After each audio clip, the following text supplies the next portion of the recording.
Hi, guys, and welcome back to the Fill Your Boots podcast. Today, I have the pleasure of being joined by Munday. She is a relationship with food nutritionist, specializing in working with people to improve their relationship with food, their body, and their mind. Absolutely love that. So, thanks for coming on. How are you?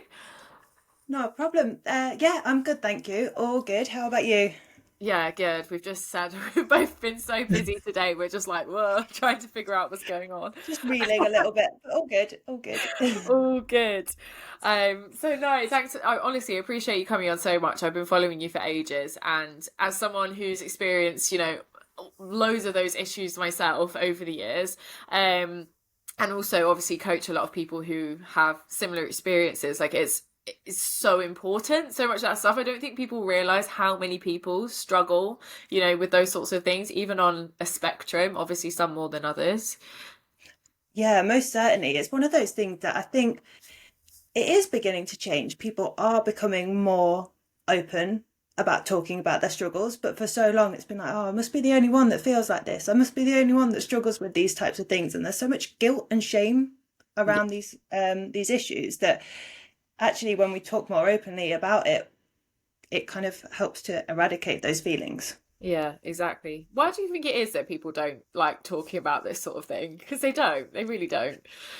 Yeah, I think because we're all trying to, well, I mean, I'd say I'm a recovering perfectionist, but I think there's that image that we have to have everything right. We have to be working towards this ideal, whatever that looks like. And obviously that does look different for everybody, but Yeah, actually, if we admit that things aren't quite 100%, yeah. that's when we're not perfect.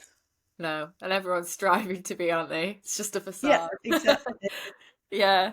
Oh, wow. So first of all, I'd really like to start with your experiences and like how have you ended up in this line of work? What made it, you know? Well, yeah, because I've struggled with it, but I'd love to hear your story. So, yeah, I think going back, I was kind of, I think like most, I mean, this is kind of like end of teenage years, early 20s. I was incredibly self-conscious. Mm. Body image was in the gutter. Food was something that I always struggled with. Like I knew what was healthy, but I didn't really know what to eat. And then I started joining the gym because it was just at that time where it was becoming really popular, like the strong, not skinny look. And I was like, yeah, that's what I want to do. And naturally, that snowballed into me falling into competing, Yeah. which, It happens so much. yeah. So, I mean, did that help how I was? No, but at the time, it gave me that validation, I guess. Yeah. But when I stopped competing, I realized that actually I still had these issues. I Yeah. didn't know how to eat like a normal person anymore because I'd been given a diet plan just to prep for stage. Mhm. And anything that wasn't on there, I wasn't allowed to have. So I just found myself kind of constantly overeating because I'd restricted all of these things and any sign of weight gain and I'd be spiraling. Yeah. And that was when I was like, okay, this isn't okay. This isn't how I want to be. Um, and like I said, at that time in particular, nobody was talking about this. Like competitors struggled with it, but that was just like the what you expected post show almost. I was like, this isn't healthy. And then I found someone on Instagram, Amelia Thompson, who was talking about binge eating, who was talking about post show and kind of reconnecting with your body. And I was like, oh my God, yes, I need this. So I worked with her for a couple of years. And at the time, I was a personal trainer and nutritionist myself. And then she asked me to come on board and start working with her. And we're now 8 coaches as a team looking for a ninth. It's all helping the same sorts of people, like you say, on a spectrum. Yeah. Oh, that's amazing. And yeah, you're completely right. No one spoke about it at the time. Like I remember it well. People were competing and everyone was just sort of, oh, it's almost shameful, wasn't it? When you come out of a show, it's like you're not supposed to struggle. Whereas everyone did. They just did it in Yeah, silence. yeah, Yeah. exactly. You're like, well, I can't be the only one. Maybe I'm not disciplined enough. That's the issue. Oh No, God. your relationship with food is just messed up. Yeah, exactly. That's a whole other spiral you could have gone down. Yeah. Oh God. Yeah. So obviously speaking, you picked up on that there as well. I'm speaking as someone who's in the fitness industry, as are you. Like, it's so common that you see people with issues with food. As I say, like, we all kind of usually start off by tracking calories. Whether we do it or not now is another question, but you know, all those sorts of things obviously lead you to have a certain view on a lot of foods. Mm. So I've obviously coached people through similar things as well, but it's pretty overwhelming, I think, to sit there and think to yourself, I need to heal my relationship with food. Like, where do you even begin with someone who needs that sort of help? I guess kind of identifying where some of the issues stem from initially. I think a lot of the time it does stem from a need for control in some respect, whether there's kind of that feeling of uncertainty, and so food, our body, is something that we can Yeah. channel that into. But equally, with a lot of people I work with, it's a kind of self-worth issue and underlying feelings of not being good enough in some way. So again, whether that is kind of we're not fitting into the societal ideal in terms of our body composition, but equally, if there are other things we're not feeling we're kind of living up to, well, food and our body is something that we can kind of work towards feeling good enough. Yeah. No, that's really interesting. I'm sat here thinking about my own experiences and sort of whether I ended up doing that. And I don't really know, to be perfectly honest with you. I think I fell down a bit of a rabbit hole when it came to like trying to sort out my food, because I was following what I thought was the right thing to do from what I'd seen Mm. and what I'd read. And obviously back in the day it was all about women like not eating very much and women Yeah. doing cardio. So I don't think I intentionally did anything, but yeah, it's interesting. It's so interesting when you think about it. Yeah, there's, I mean, like you say, there's so many things that will influence your relationship with food, and obviously the culture that you grew up in, family values and attitudes. But Yeah. equally, the things that you read on social media, magazines, watch on TV, like you said, we can start with the best intentions just to kind of Yeah. get healthier or lose a bit of weight, and then it's almost like that snowball effect. Yeah, exactly. Yeah, so so true. So emotional eating. It's a big topic to dive into. I've seen people often have two camps. You either, when you're emotional or you're stressed, you either want to eat the absolute world or you literally have no appetite whatsoever. I'm in that camp. So if I, God forbid, anything happened to me, I would fall down a drain because I just wouldn't eat anything. But how do you even begin to deal with that sort of topic? Do you have any tips for people who are emotional eaters that find themselves maybe doing that when they deep down know that they shouldn't really be doing it? Yeah, so what usually happens is that, like you say, when there's that kind of that initial stress response, many people will experience that kind of lack of appetite, that loss of interest in food. But when it's kind of prolonged stress, chronic stress, that's when food can then become the thing that we turn to if we're not managing those feelings. But also kind of it depends the type of stress that you're experiencing, and whether kind of if we go down like the nervous system route, whether you're in kind of hypo or hyper arousal, like fight or flight, or fawn Yeah. or freeze. And again, those that tend to fall into like fight or flight, when you're on edge and food's not kind of the focus. Yeah. So it's looking at, okay, well, how would I manage those feelings? And likewise on the opposite.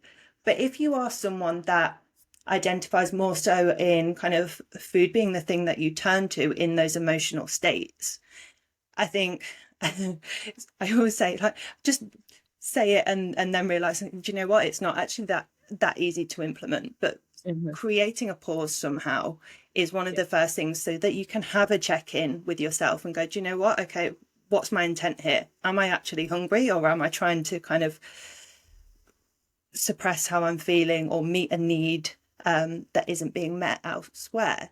And being able to differentiate between when it is physical hunger and when it is emotional. And with physical hunger, that's when you will get kind of the stomach grumbles and it can come on gradually and it's not for anything specific.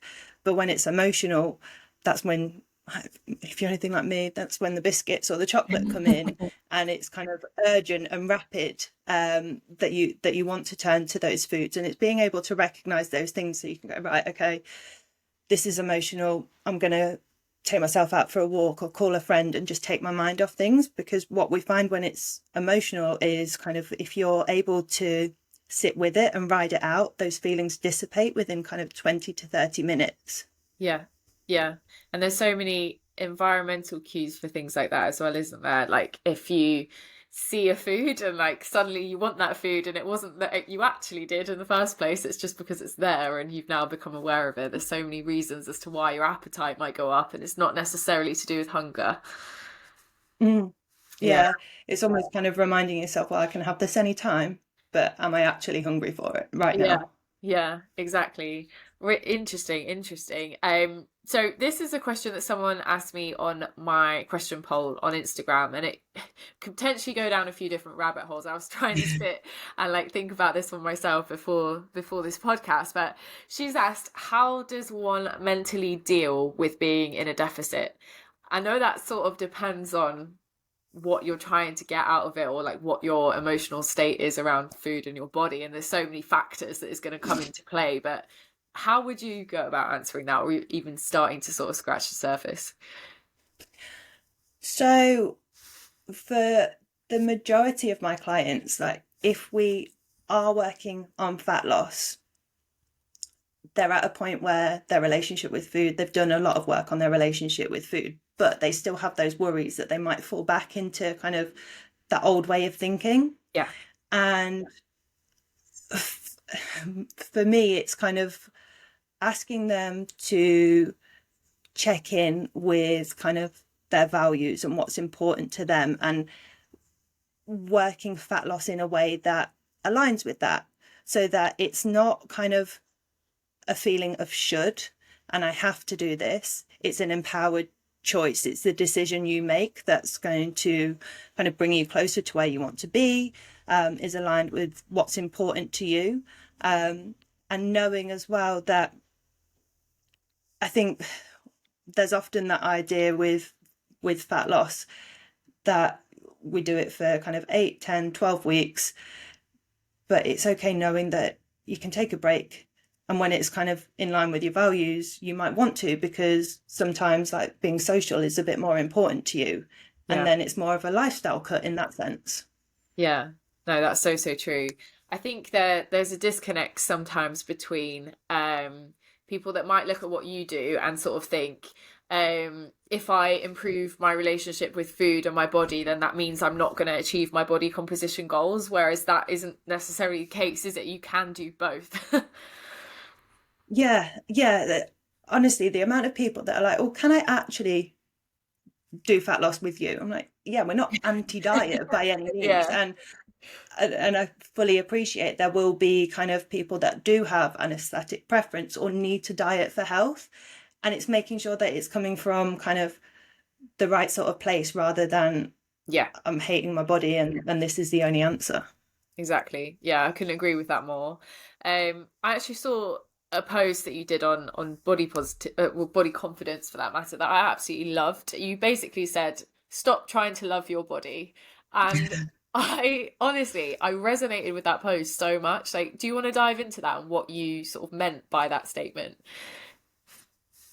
Yeah, so I will, and I know you spoke about body positivity recently. I think I heard a clip on your podcast, and Yeah. I feel like it's one of those things that there has been so much about it that people feel like they're doing it wrong because they can't love every part of their body. And Yeah. that's why I would always encourage people to work towards kind of body neutrality. There Yes. might be parts of your body that you do love. There might be parts that you can accept and appreciate. And there will be parts, we all have them, those hang up parts where, do you know what, you go, yeah, do you know what, it's not my favorite part, but my body on the whole is still great. It's still doing X, Y, and Z for me. And I think when we kind of try and force that positivity, it has a negative effect. Yeah, I couldn't agree more. I see so many posts that are like that, like too far that way. And you can tell me all you want that I should love my cellulite, but I'm not gonna. Like, I can feel neutral about it because it is there and there's nothing I can do about it. But I'm not gonna sit there and be like, oh yeah, this is great. Like, it's just not gonna work. Yeah, no, exactly. No, Exactly. exactly. I absolutely love that. No. It's such an important point, just having that neutrality towards your body where you don't have to look in the mirror and pick yourself apart, but you can equally go, you know, say you look in a mirror and you're bloated for whatever reason, you could go, okay, I'm bloated because of X, Y, and Z. I know the reasons. I can now just carry on with my day knowing that that's the case. Yeah. Yeah. Yeah. And if we think of kind of body image as a spectrum, we don't want to fall into kind of over checking, Yeah. and we don't want to fall into kind of complete avoidance. But like you say, sitting in that middle where you can go, well, I notice how I'm feeling, so I'm just going to be mindful not to wear tight clothes that make me feel even Yeah. crapper about myself at the moment, and not to kind of make sure I'm not spending extra amount of time in the mirror picking myself apart, and just doing what I can to support myself right now. Yeah, exactly. And on that note, like it's important to remember that body confidence and that body image is an emotional state. It's not got anything to do with your actual factual body composition. It's an emotion that's going to go up and down, isn't it? So you're never going to have like a consistent level of that. Yeah, so there's kind of like the four aspects of body image. There's the emotional side of things. That's kind of how we perceive ourselves. Yeah. And like you say, that can get pretty distorted if we're like, mood and body image are so intricately linked, hormones and body image are so intricately linked. And I think the more you kind of explore your triggers perhaps, or have it that understanding of, right, okay, when I'm feeling like this, I'm not going to be feeling great in myself. That's when you can kind of almost take that step back and go, right, again, this is what I need to do right now to help how I'm feeling. Yeah, exactly. For me, that is wearing baggy clothes in the day where I Yeah. just don't, you know, wearing my best gym outfit. I'm sure we all have one of those. Like we all have a favorite that is our go-to. It's wearing that Yes. or wearing baggy clothes in the day, not focusing, not looking at myself in the mirror too much as well, because that's one thing. Like the worst thing you can do is stand there and just pick yourself apart, isn't it? And I know I used to do that coming off the back of like competition preps because it was such an aesthetically driven sport. Like you got so used to looking at yourself all of the time, and it's actually awful. When I look back, I'm like, oh my God, I would literally look at myself every single day. And now I could easily get up, get dressed without even thinking twice about looking in the mirror. Yeah. Oh God, yeah. Yeah. Yeah, that is the trouble with it, isn't it? And I always sort of try to drive my clients towards more performance focused goals in the gym, even if they have, you know, body composition goals, which a lot of them do. It's not focusing on that all of the time because it is so draining. Whereas if you actually focus on, you know, your performance in the gym, ticking boxes that you can physically, you know, tick off every single day, like ultimately that's going to add up to what you want, but it's going to be way more satisfying doing that, you Yeah. know, over Yeah. the I long mean, run. it's one of those things with, when you have got body composition goals, naturally there will be a bit more body checking, a bit more body preoccupation in that sense. And I think having that understanding that yes, that's okay, that's to be expected, but like you say, focusing on all of the other things, Yeah, so that you shift the focus from the aesthetic side of things to whether it's the performance based goals, process, like habits, yeah, body appreciation, like functionality work. yeah, exactly. And you know, it's important to remember as well with body composition goals, most of the time you'll get there, and if you haven't done all of that work that you literally just said then, you won't be happy even when you get there. Because you'll Yeah. have you'll have the next goal. It's just a continuing like rolling ball, isn't it? Oh God, yeah, absolutely, absolutely. Like I think back to stepping on stage, and I still wasn't happy. There was still more that I could have done to be better. And like you say, now it's like my physique is worlds apart from then, and I'm Yeah. a lot happier, a lot more accepting. Yeah, exactly. If I think back to when I started training in the first place, like the only thing I wanted were abs. Like that was it. And if I was to like be back in that body looking at myself now, I don't know what I'd even think. I'd probably be like, wow, that's amazing. But but now in my body, I'm like, well, I'm not satisfied yet. Yeah. Yeah, I think we're all like that. I'm happy, don't get me wrong, but still have physique goals, which I think I always will. Yeah, cool. So I think a lot of people with tracking calories, it can be obviously an incredibly beneficial thing to do sometimes for some people, particularly those that do have, body composition goals. But obviously, I appreciate I have some clients that it's simply just not appropriate for. If you have someone who's wanting to step away from tracking calories, how would you advise them to approach that? So, depending on the person slightly, I would take one of two approaches, either going completely cold turkey, but kind of having some meal guidelines in place that you know are supportive of your goals, supportive of your health, just so that you are keeping some structure, but you have a bit more freedom and flexibility. But if you are someone that kind of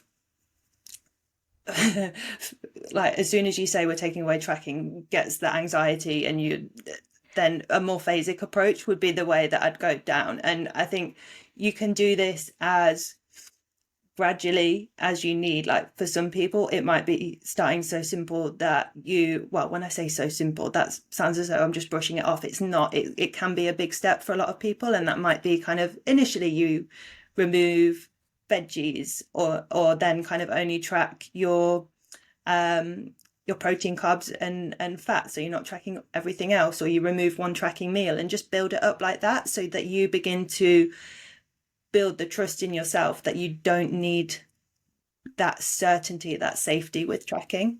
Yeah, I agree. I think a big part of, well, it was for me anyway, I'm speaking for myself, a big part of my improvement with relationship with my food is kind of just testing the waters and realizing that nothing bad happens if I was to do X, Y, and Z. And then you sort of build on that, don't you? It snowballs. Yeah, yeah, most certainly. There, it is almost like that comfort blanket in knowing, well, if I hit my calories, then I know that I'm okay, whatever the goal, whether it's maintenance, whether you're gaining, whether you're losing weight. There's that safety in knowing, right, I've done what I needed to do. But ultimately there's not that trust in yourself. And I mean, I just think, right, I don't want to be in my 50s a mum and my kids are like, oh well, why are you inputting all of your food into an app? Like, no, that's not for me. Yeah, no, that is so true. I think personally though it's a good thing sometimes for some people to do initially because it does give you a really good sort of view over what you need to be eating. It's obviously really helpful from that sort of education perspective. And as a coach, it can be, I say can be because not everyone's suited to it, but it can be really helpful to just sort of see how your body is responding to, what we give it. But I think in the long term, you should have that view to not be tracking forever. I don't think it's a healthy place to be or like a fun place to be either. It's Yeah, quite boring. yeah, like you said, it can be a great tool for a number of reasons. Yeah, um it's just not a forever thing. yeah, I couldn't agree more. Um, so if someone who was working on changing their body, so they could be either overweight, trying to lose some weight, underweight, trying to gain some weight, if they were wanting to feel good in their body right now, what should they do? Because even though they're not at their goal yet, they might not feel particularly comfortable where they're at. Like, how would you go about working that? So this would be when I would start to work on, even with those kind of aesthetic goals, still shifting the focus away from the aesthetics and building that appreciation for your body in the here and now. Yeah, So there's that knowing that, yes, even though you are working to change, the body that you're in is still good enough. it's still worthy of the same kind of love, care, compassion, respect. And so I often work through body functionality with clients. So that's kind of looking at the things that your body supports you with on a day-to-day basis. And it's often those things that you take for granted, like the internal processes, the physical things that you do, the kind of creative things, the feelings, the sensations that, like I said, you take for granted day to day, but if someone were to take them away, you'd know about it. Yeah. No, that's really interesting because it's always a tricky one, isn't it? Where you have people that are just like, I'm not happy in my body now. But if you're actively working to change it and better yourself, there's no reason why you shouldn't be happy in your body now. Yeah. Yeah. Yeah, it goes back to kind of the I'll be happy when, and like you said, there needs to be the happy now so There that you're needs to still be the happy. happy now, and yet there still never is a I'll be happy when, because that's constantly evolving, isn't it? Yeah, yeah. Yeah. Okay, so on that note, if you had three things that people could do today to start improving their relationship with themselves, what would be the top three things that you would recommend? So this is I was thinking about this, and there's a couple of airy fairy things that, that I'm going to Yeah. go into. But I think first of all, kind of, if you're thinking about improving your relationship with yourself, it's identifying kind of and connecting to your whys and what you're doing and why you're doing them, and making sure that they're not shoulds, because they're like, going back to that perfectionist, they're things that you feel that you should do in order to live up to whatever you feel is expected of you, and doing things from a place that ultimately is going to serve you best. But then in comes the airy fairy stuff. I think learning to practice some self-compassion, so that you're treating yourself with the same kindness that you would someone else. You're not talking to yourself like a piece of crap. You Yeah. accept kind of that you're human, you're going to make mistakes along the way, and that's okay. It's not kind of a personal failing by any means. No. Like, You as I learn said, the we're human, most. we're hardwired. Yeah, you learn the most from Yeah, making you mistakes. learn the Yeah. most from them. Absolutely. And then kind of the real airy fairiness is practicing some kind of mindfulness each day. Like, by implementing it and being consistent with it over time, you'll feel calmer in situations that you can't control. You'll become more self-aware, more in tune with your body. And kind of going back to the emotional eating side of things, like, building that mindfulness practice into the day to day means that you have that ability to notice what's going on, to take that step back and to reassess what it is that you need to do in that moment that's going to serve you best. And like, when I say mindfulness, like, I know people kind of shudder at the idea of meditation. That doesn't have to be the case. It might be meditation, it might be journaling, it might be yoga, or just going out for a walk without kind of your earphones in, and just notice the sounds, the smells, whatever's going on for you at that time. Yeah, that's a really important point because my old coach will know this about me. I'm really just not good at meditating or journaling. It's just not a bit of me. But for me, going outside without my headphones in, like you say, and just like walking in the daylight, I don't know, that does it for me. And that's my time to think. Whereas I'm never going to be that sort of person that can journal or meditate. I have tried, I have, but it's just not for me. Yeah, no, I think, like I said, it's finding what is going to work best for you. And Yeah. for certain types of people, particularly those that are kind of neurodivergent, like the moving meditation or moving mindfulness Yeah. can be really helpful, where you just kind of keep yourself, like, keep your hands or keep your body busy, but allows your mind to just switch off a little bit. Yeah, I think that's so true. I'm terrible at keeping still at the best of times. So that's me. Yeah, but that's an important thing to remember because I do think people like you used the words earlier, airy fairy, you can think of that sort of thing as being like that, but it doesn't have to be. You just have to find something that works for you. And there's nothing worse than trying to force something that isn't you on yourself, because that is absolutely not going to work. Yeah. Yeah. Yeah, it's similar to kind of the loving your body, but I think giving yourself that time each day, because we are like a generation that thrives on being busy, but Yeah. busy doesn't actually necessarily mean we're working towards our goals and getting to where we want to be. Like having that time to reset and to balance, and like I Yeah. said, ultimately to reconnect with yourself. Yeah, so true.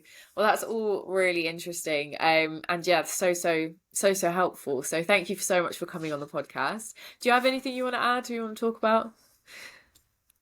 No, thank you for having me. It's been great speaking with you. Yeah, we'll have to do it again, because it was, honestly, I feel like there was so much I could have asked you today, just like go through. But I like to keep the podcast like short and sweet, because if you're anything like me, my attention span doesn't last longer than like this amount of time. So I just want to Oh keep no, it short and sweet. absolutely. Yeah. Yeah, no, but it was so nice to talk to you. Thank you so much for coming on, and I will speak to you soon. Thanks.